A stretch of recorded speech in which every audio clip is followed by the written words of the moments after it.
Assalamualaikum warahmatullahi wabarakatuh. Bismillahirrahmanirrahim. Ashhadu an la ilaha illallah wa ashhadu anna Muhammadar Rasulullah. Allahumma salli ala sayyidina Muhammad wa ala ali sayyidina Muhammad. Rabbi shrah li sadri wa yassir li amri wahlul 'uqdatam min lisani yafqahu qawli. Amin. Bismillahirrahmanirrahim. Salam santunku buat para sahabat-sahabatku tercinta, baik yang ada di dalam ataupun yang di luar negeri. Semoga kita semua senantiasa di dalam lindungan Allah Subhanahu wa ta'ala. Amin ya rabbal alamin.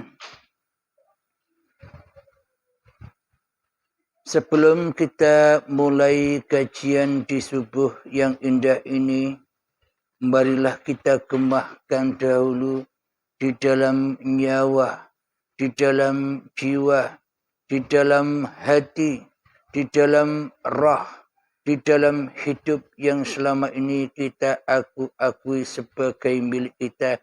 Kita gemahkan dan kita kembalikan hak miliknya kepada Sang Pencipta diri manusia kita. Subhanallah walhamdulillah wa la ilaha illallah wallahu akbar wa la hawla wa la quwwata illa billahil aliyyil azim. Alhamdulillahirabbil alamin.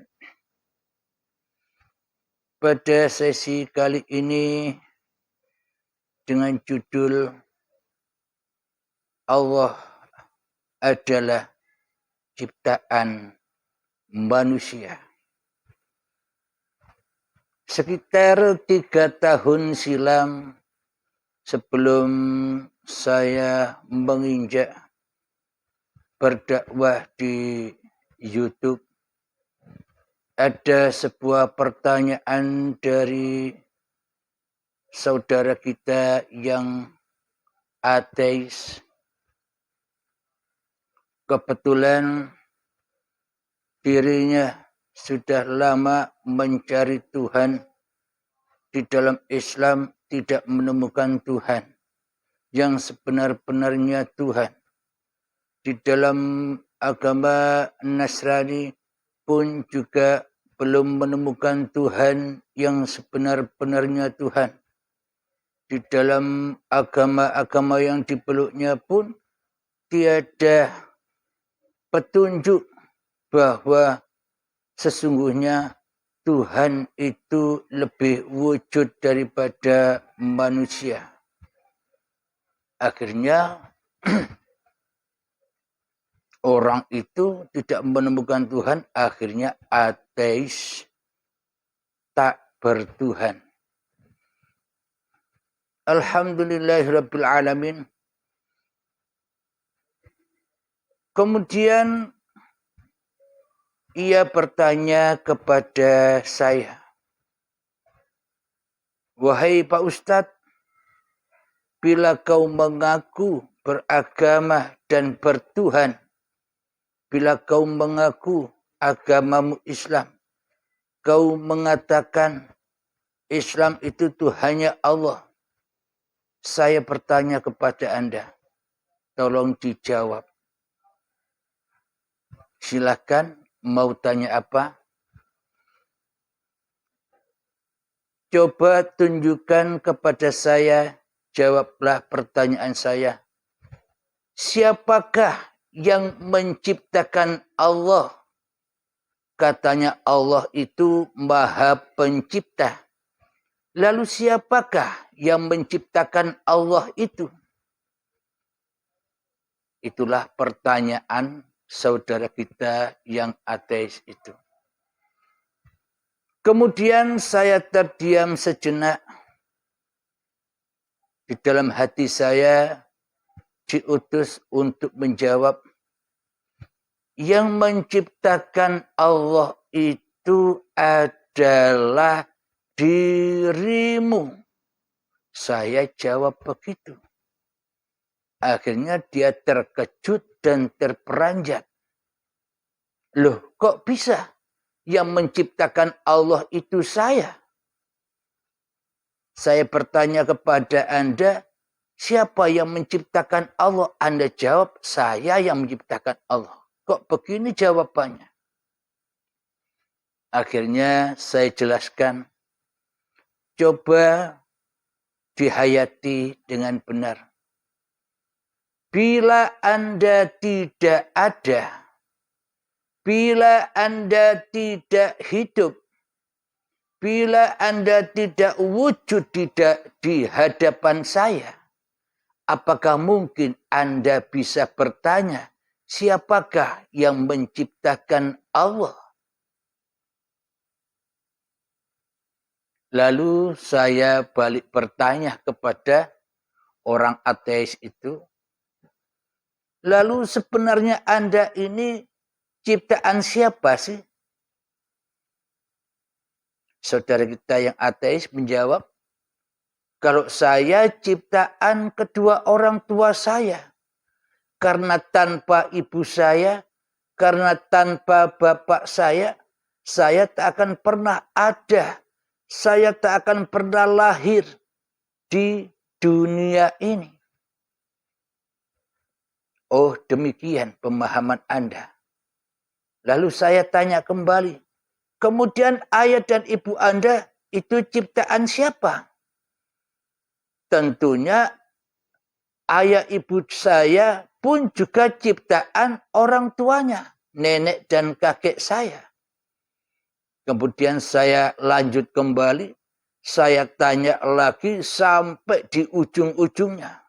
Sampai ketemu dengan Nabi Adam. Lalu Nabi Adam itu ciptaan siapa? Nabi Adam tanpa ada orang tuanya, tanpa ibu bapak. Nabi Adam ciptaan siapa? Saya kembali bertanya kepada orang ateis itu. Oh, kalau Nabi Adam itu ya jadi sendiri. Kalau Nabi Adam itu ya tercipta-cipta sendiri.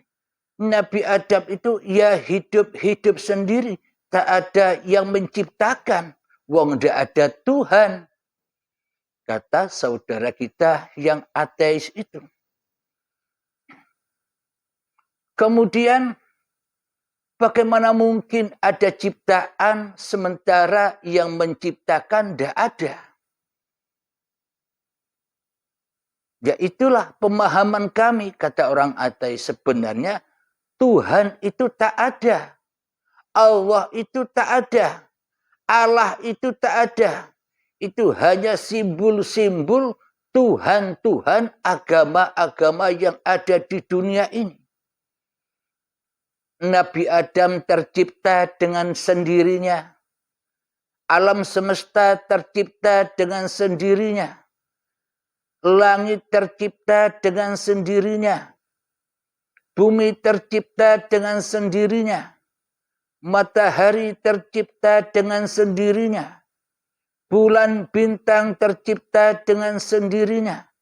Alam semesta pun tercipta dengan sendirinya. Tanpa ada yang menciptakan. Inilah pemahaman orang ateis yang tak percaya adanya Tuhan yang menciptakan alam semesta ini. Kemudian saya suruh ilustrasikan kepada dirinya, coba ilustrasikan kepada Anda. Bila tak ada Tuhan yang menciptakan alam semesta ini. Coba ilustrasikan Anda ini tidak punya baju dan tidak punya celana.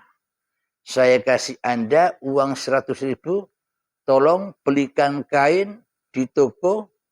Setelah itu tiba di rumah, taruhlah kain itu di atas meja.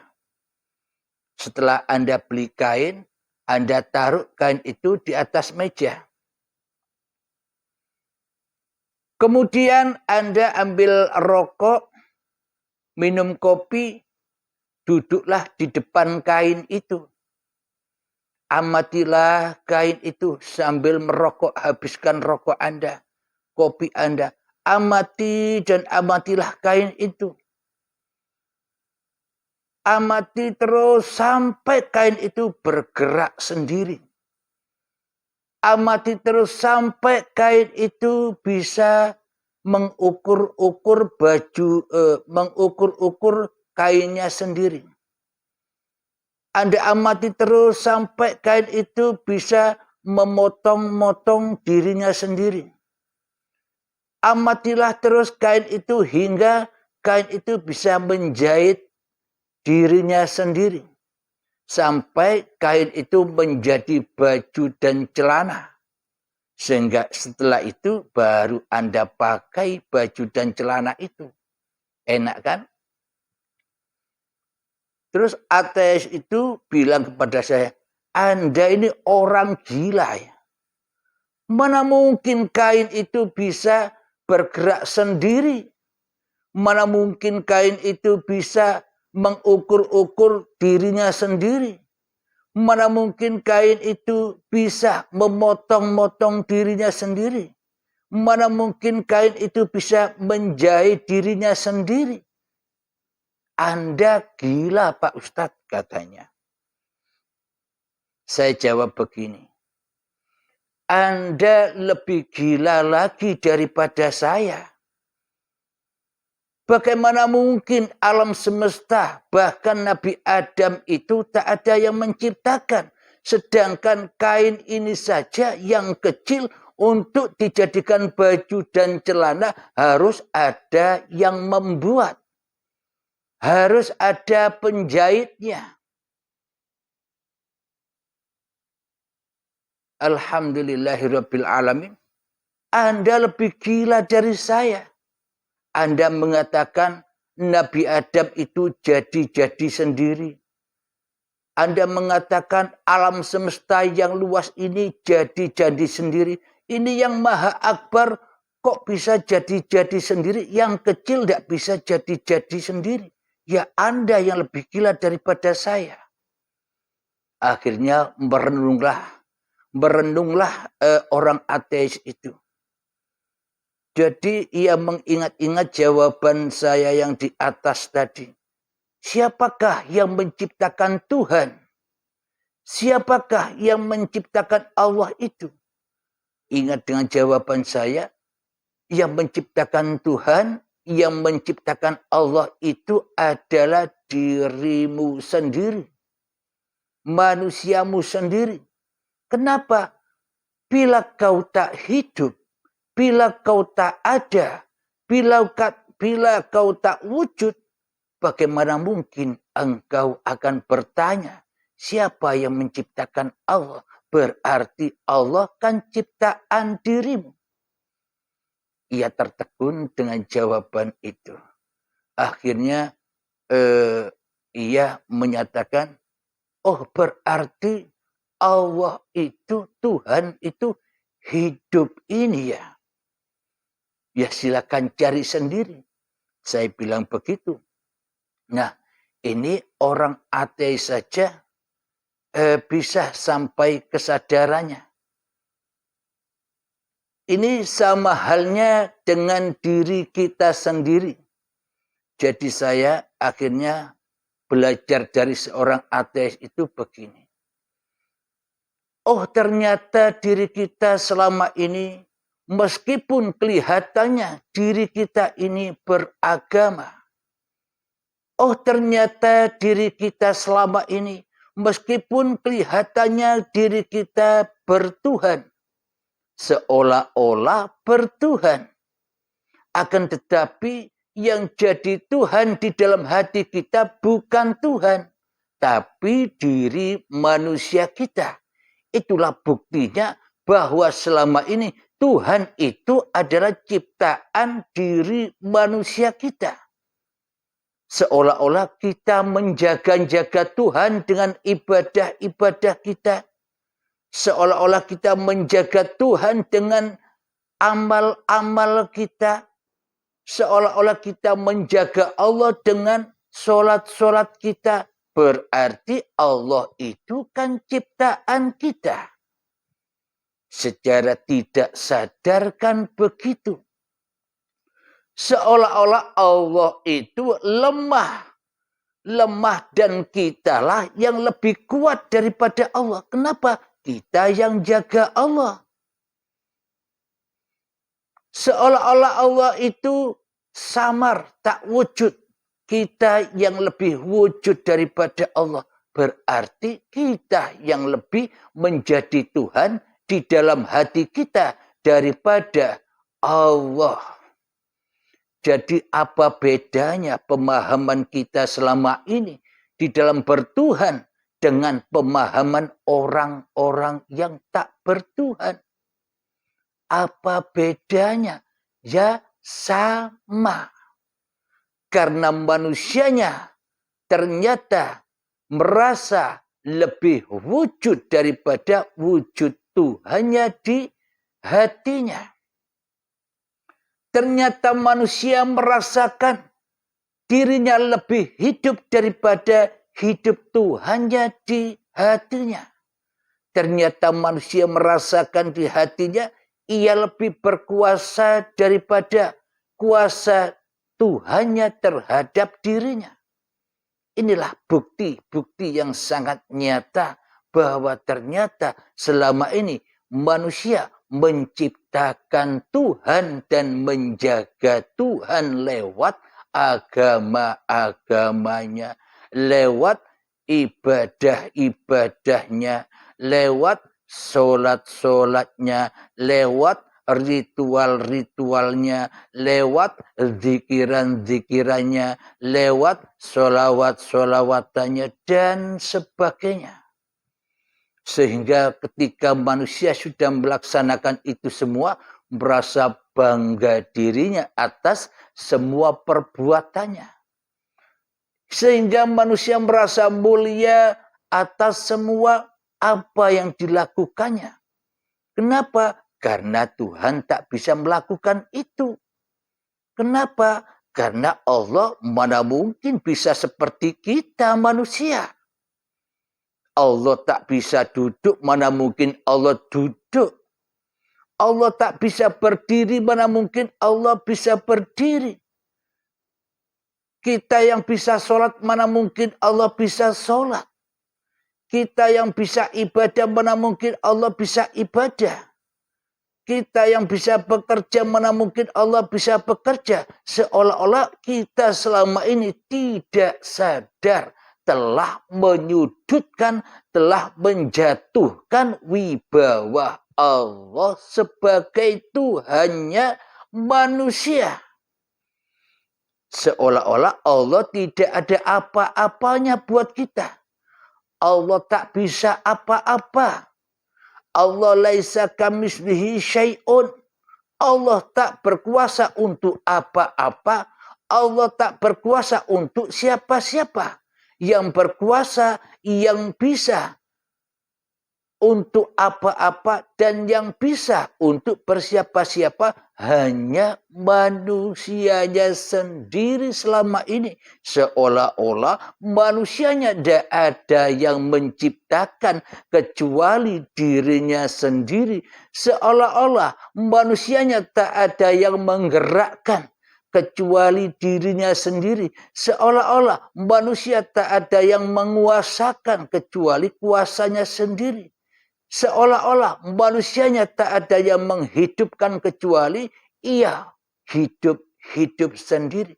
Lalu bagaimana kita bisa bertuhan, sementara di dalam hati kita tak ada Tuhan selain diri kita sendiri. Lalu apa bedanya dengan saudara kita yang ateis, yang tidak bertuhan? Kan sama. Beda pandangan saja. Mereka di sisi manusia kabarnya ateis, tak bertuhan. Sedangkan kita kabarnya dipandang manusia kita umat yang bertuhan. Tapi kenyataan hati kita sama-sama tak bertuhan. Sama-sama menciptakan Tuhan sendiri di hati kita selama ini. Kenapa semua apa yang kita lakukan arah kembali pulangnya kepada linapsi? Akulah yang berbuat semua itu. Arah pulangnya Siratal mustaqimnya selalu jatuh dan jatuh kepada pengakuan diri kita yang berbuat. Itulah anar itu. Jadi pemahaman orang ateis dengan pemahaman kita semua, meskipun kita katanya beragama dan bertuhan, ternyata di dalam hati kita keadaannya sama, beda akidah saja, beda pemahaman saja.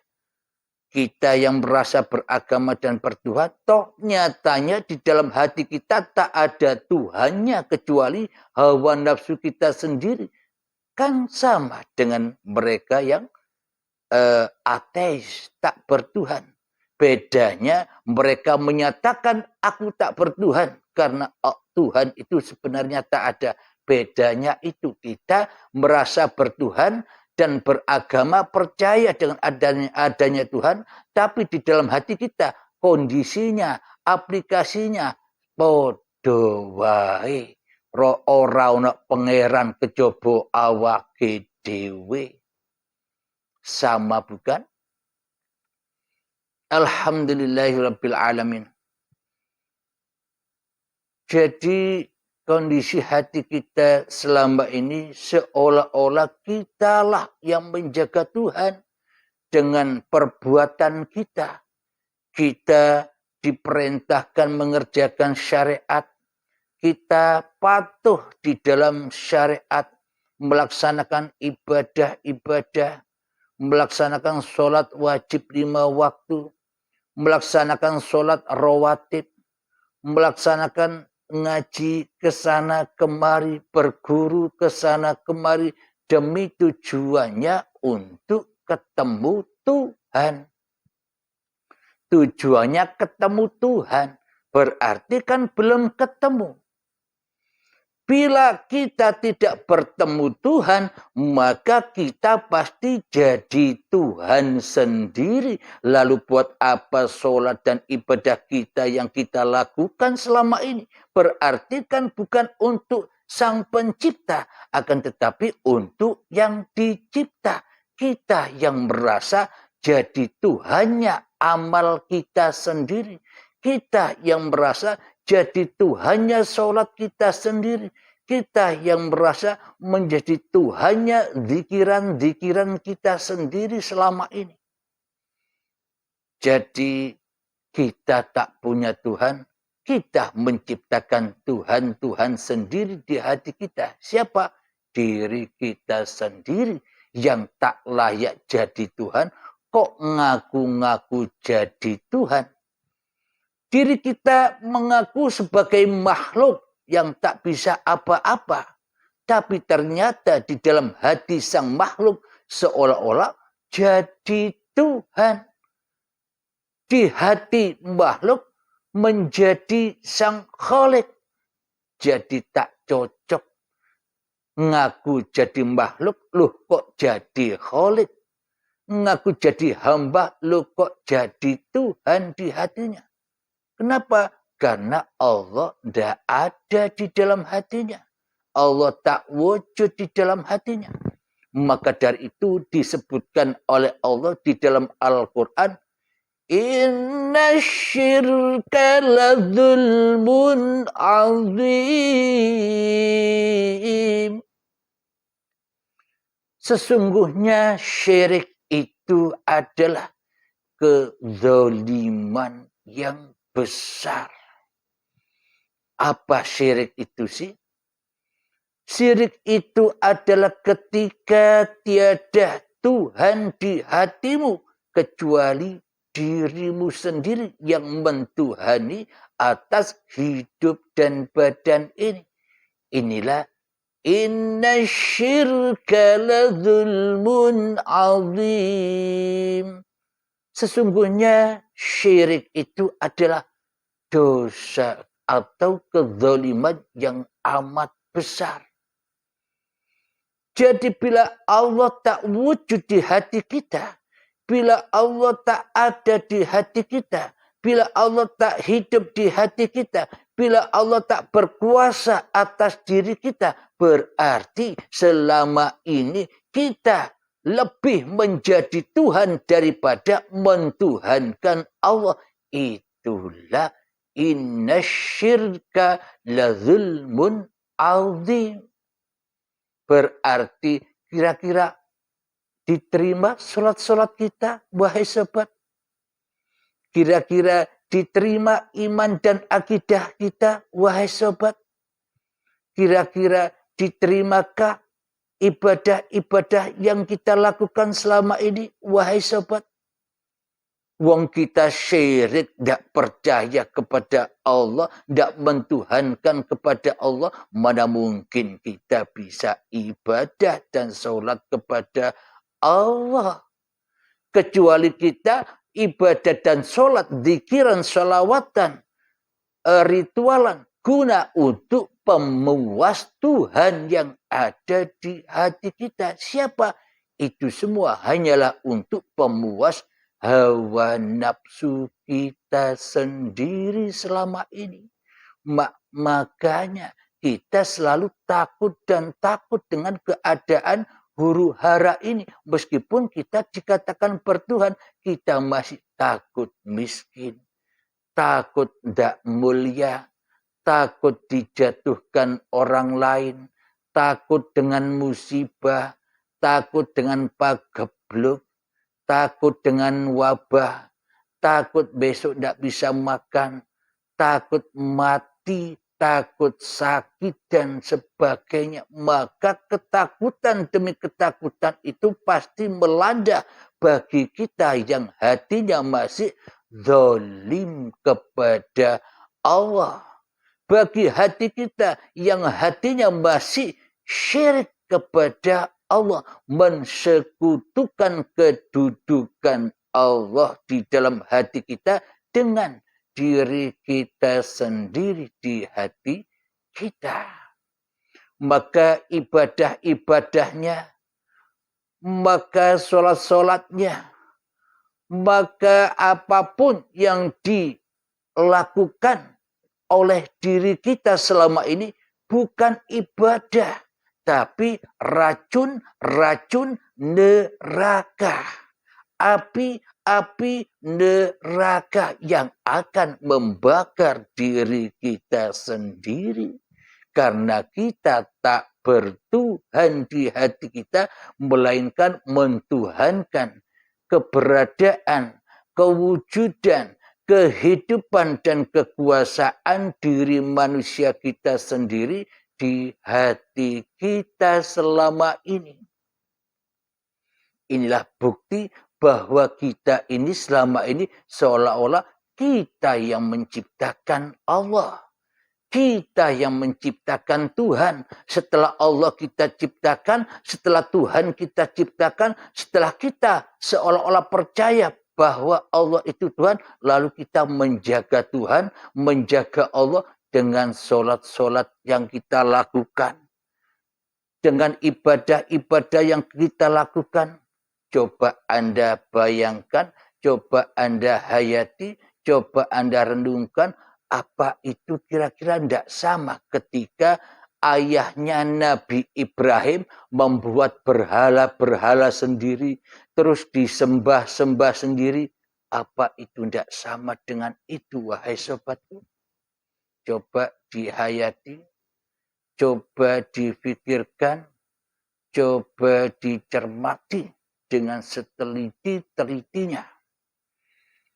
Karena memang kisah-kisah yang ada di dalam Al-Quran itu adalah semua tentang diri kita sendiri. Semua perjalanan diri kita sendiri. Itulah kaca atau cermin diri kita sendiri di dalam Al-Quran itu. Makanya kita disuruh membaca Al-Quran, mempelajari Al-Quran agar kita bisa membaca diri kita dengan petunjuk-petunjuk Allah di dalam Al-Quran itu. Alhamdulillahirabbil alamin. Selama ini kita memberhalakan diri kita. Jadi manusia menciptakan berhala-berhalanya sendiri, terus disembah-sembah sendiri. Karena pulangnya tak bisa pulang kepada sang pencipta, tapi pulangnya kepada yang dicipta, yakni pulangnya kepada linnas, kepada diri kita sendirilah yang berkuasa atas kehidupan ini, yang berkuasa atas amal-amal kita sendiri, yang berkuasa atas syariat-syariat manusia kita sendiri, yang merasa berkuasa di dalam sholat dan ibadah kita sendiri. Kita tidak sadar dengan ayat Inna sholati wa nusuki wa mahyaya wa mamati lillahi rabbil alamin. Inilah bukti bahwa selama ini manusia menciptakan Tuhan-Tuhan dengan manusia menjadi Tuhannya. Karena ibadat dan sholat masih merasa diakui milik linnas. Disuruh pulang lillahi rabbil alamin. Disuruh kembalikan kepada Tuhan yang menciptakan alam semesta. Kok kita kembalikan kepada untuk memakan, untuk menggembukkan hawa nafsu kita sendiri. Maka jatuhlah ke lembah kesombongan, ke lembah kebanggaan, ke lembah merasa mulia kita selama ini daripada orang lain yang tidak melakukan hal yang seperti kita lakukan. Inilah buktinya bahwa selama ini kita yang menciptakan Tuhan. Kita yang menciptakan Allah. Lalu kita sembah-sembah sendiri untuk kita sendiri. Alhamdulillahirabbil alamin. Jadi selama ini kita inna syirka ladzulmun azim. Sesungguhnya kita selama ini telah syirik kepada Allah, telah zalim kepada Allah dengan kewujudan kita sendiri di dalam hati kita. Masa manusia lebih wujud daripada Tuhannya? Masa ciptaan lebih nyata daripada yang menciptakan? Itu yang perlu kita angan-angankan di dalam hati. Itu yang perlu kita hayati di dalam hati. Itu yang perlu kita tafakuri di dalam hati kita. Meskipun banyak amal kita, meskipun sholat banyak yang kita lakukan, semakin banyak racun yang ada di dalam tubuh dan kehidupan kita. Bila semua itu masih dituhani oleh diri kita sendiri. Tak ada bedanya bukan kita dengan orang-orang yang tidak bertuhan itu, dengan orang-orang yang ateis itu sama-sama tidak bertuhan melainkan mentuhankan dirinya sendiri. Maka dari itu bila kita menyatakan ingin bertuhan dan ingin masuk surganya Allah, ya harus jadi Abdullah. Harus jadi hamba Allah dulu. Ya ayyatuhan nafsul mutmainnah. Wahai jiwa-jiwa yang tenang. Irji'i ila rabbika rabbiki radiyatan mardiyah. Pulanglah, relakanlah hidup dan badanmu, kembalikan lagi kepada Allah dengan rela dan ridho. Maka pun Allah akan meridhoimu. Maknanya matikan dirimu di dalam menyaksikan Tuhanmu yang telah menciptakan kamu. Adamkan dirimu kepada Tuhanmu yang mewujudkan dirimu. Kepada Tuhan yang maha wujud, kepada Tuhan yang maha ada, kepada Tuhan yang maha hidup. Itulah cara agar hati kita mutmainnah, kembali kepada alam ketenangan, kembali kepada alam kedamaian, kembali kepada alam kemakmuran di saat kita belum ada di dunia ini.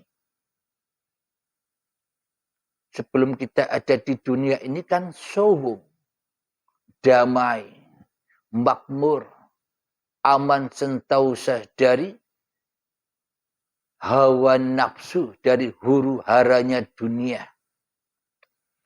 Jadi bagaimana caranya hati bisa sohum? Jadi bagaimana caranya hati bisa tenang, damai, mi'rad, mijil, dunung, tajalli, dan sebagainya.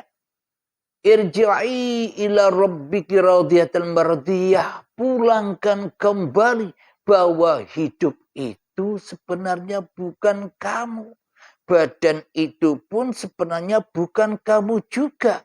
Hidup bukan kamu, apalagi badan yang kau akui sebagai milikmu dan kuasa serta ciptaanmu itu selama ini. Kau merasa yang menciptakan badan, padahal bukan kamu dan bukan milikmu. Badan-badan itulah kenyataanku. Bukti bahwa Allah itu wujud. Bukti bahwa hidup itu nyata dengan badan-badan yang kau akui sebagai milikmu itu. Al-insanu sirri wa ana sirruhu. Manusia itu adalah rahasiaku dan akulah rahasia di balik manusiamu dan akulah yang mengadakan serta yang menciptakan kamu. Nah, jadi bagaimana caranya untuk menjadi hamba Allah? Ya, kembalikan semua hak milik, hak ciptanya Allah kembali kepada Allah.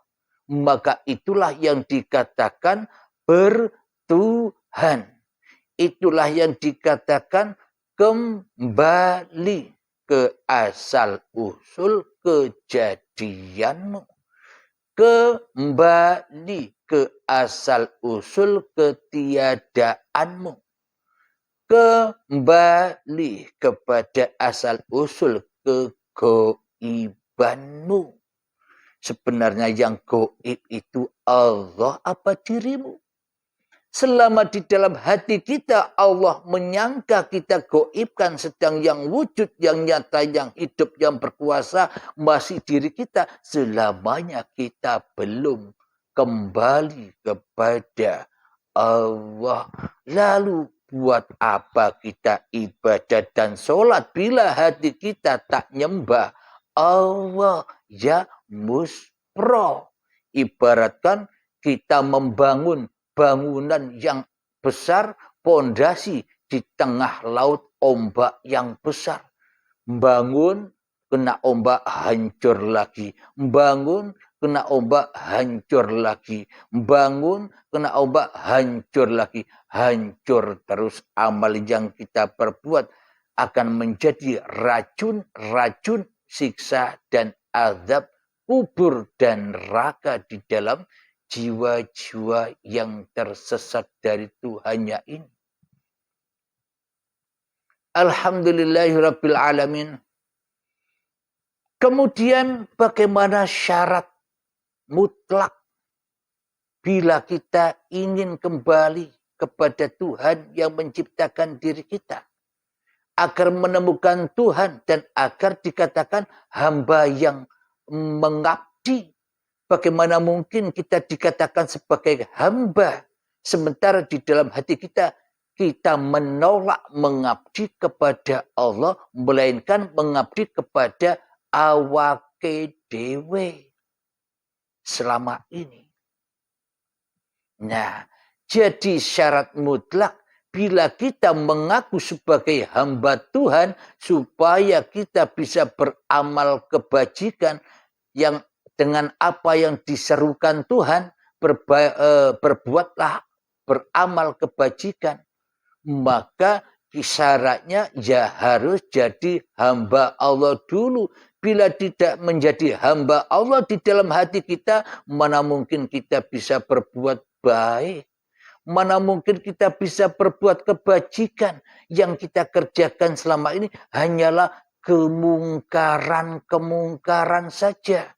Kita disiksa di dalam dunia ini dengan malaikat mungkar dan nakir yang selalu ada di hati kita, yang selalu syirik di dalam hati kita, yang selalu mensekutukan Allah di dalam hati kita dengan diri kita sendiri. Itulah yang dimaksud malaikat mungkar dan nakir yang selama ini mungkar kepada Tuhannya. Kita mungkar, zalim kepada Tuhannya. Menzalimi dirinya sendiri. Dengan apa?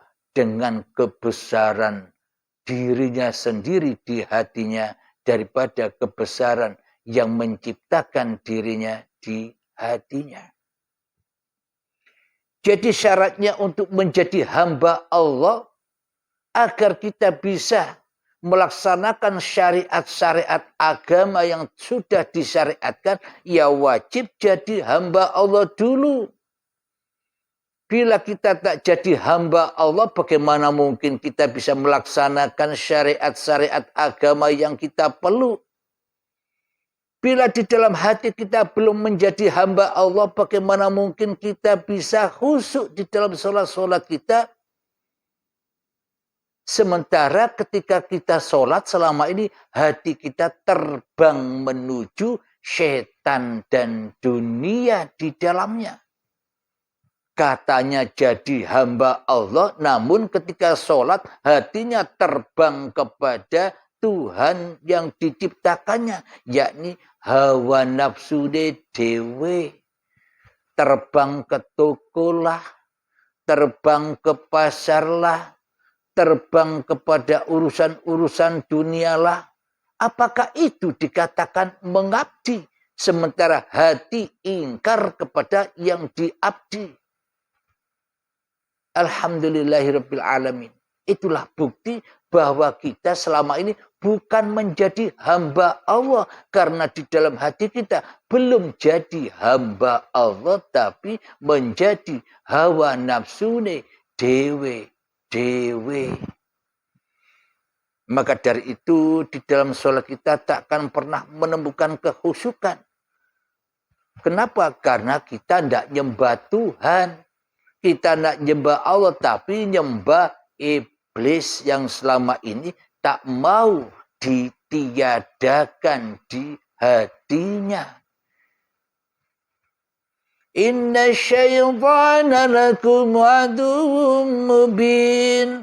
Sesungguhnya syaitan itu adalah musuh yang nyata bagimu. Siapa yang wujud di dalam hatimu? Dirimu bukan? Itulah syaitannya yang harus kau tumbangkan, yang harus kau usir dari kerajaan-kerajaan Allah. Itulah yang membuat kerajaan-kerajaan sendiri. Ibaratkan sudah ada negara, di dalam negara kok menciptakan negara sendiri. Inilah hawa nafsu itu. Alhamdulillahirabbil alamin. Jadi syarat mutlak untuk menjadi hamba Allah itu ya harus kembalilah dulu, matilah dulu kekuasaanmu, matikan dulu kewujudanmu, matikan dulu kehidupanmu, matikan dulu kekuasaanmu, matikan dulu amal-amalmu, matikan dulu ilmu-ilmumu, baru menjadi wadkhuli fi ibadi. Setelah irji'i ila rabbiki radiyatan maradiyah, merelakan, meridhokan apa-apa semua yang bukan milik manusia, hanya milik Allah, maka itulah yang dikatakan wadkhuli fi ibadi. Maka jadilah hamba-hamba yang mengabdi. Itulah yang dikatakan mengabdi ketika hati kita selalu pulang dan pulang kepada uripe Allah, bukan pulang kepada uripe manungsane. Bila kita sudah pulang kepada Allah, maka wadkhuli jannati, maka masuklah di dalam surgaku, kata Allah. Inilah bukti nyata bahwa surganya Allah bukan seperti yang digembar-gemborkan hawa nafsu selama ini, yang isinya serba huru-haranya dunia, gemerlapnya dunia, kemewahan dunia, kenikmatan dunia. Coba di dalam hati kita ada sedikit sebiji darah saja kita cinta dunia, apa bisa masuk surganya Allah?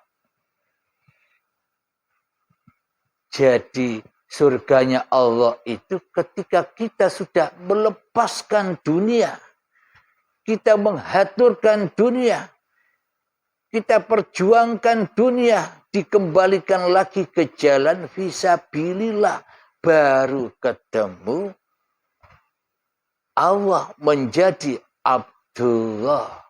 Ketika sudah menjadi Abdullah, maka jadilah Rasulullah. Kalau sudah pulang, maka jadi utusannya Allah, jadi Rasulnya Allah, jadi pesuruh Allah, bukan jadi Rasulnya hawa nafsu kita sendiri lagi, bukan jadi utusannya diri kita lagi, bukan menjadi pesuruh hawa nafsu kita lagi, hidup dan badan ini. Kembali menjadi Rasulullah ketika sudah berlabel Abdullah. Alhamdulillahirabbil alamin. Jadi inilah bukti-bukti yang sangat nyata. Anda terkejut melihat judulnya, bahwa ternyata Allah itu ciptaan manusia. Ya, inilah maksudnya. Bahwa hawa nafsu selama ini seolah-olah menjaga Allah dengan amal-amal ibadahnya. Hawa nafsu menjaga Allah dengan sholat-sholatnya. Seolah-olah hawa nafsu ini lebih tinggi derajatnya daripada Allah. Namun bagi Anda sahabat-sahabat yang sudah berbaiat, sudah tidak jaga Allah lagi, tapi Allah lah yang menjaga diri manusianya. Jadi hamba yang sebenar-benarnya hamba Allah. Alhamdulillahirabbil alamin. Semoga pemaparan di subuh yang indah ini membawa kepahaman terutama bagi diri saya sendiri dan bagi para sahabat-sahabat yang mendengarkan di luar sana, baik yang ada di dalam ataupun yang ada di luar negeri. Semoga kita sama-sama dipahamkan oleh Allah. Amin ya rabbal alamin. Sebelum kita akhiri kajian di subuh ini, maka kita gemahkan sholawat dolimin daf'ul bala, agar kita tidak jatuh dan jatuh lagi kepada kedoliman-kedoliman hawa nafsu, kedoliman-kedoliman diri kita, kesyirikan-kesyirikan hati kita kepada yang menciptakan diri kita. Allahumma salli ala sayyidina Muhammad wa ashri lil-zalimin bil-zalimin. Allahumma salli ala sayyidina Muhammad wa ashri lil-zalimin bil-zalimin wa akhrijna min bainihim salimin wa ala alihi wa sahbihi ajma'in. Alhamdulillahi rabbil alamin.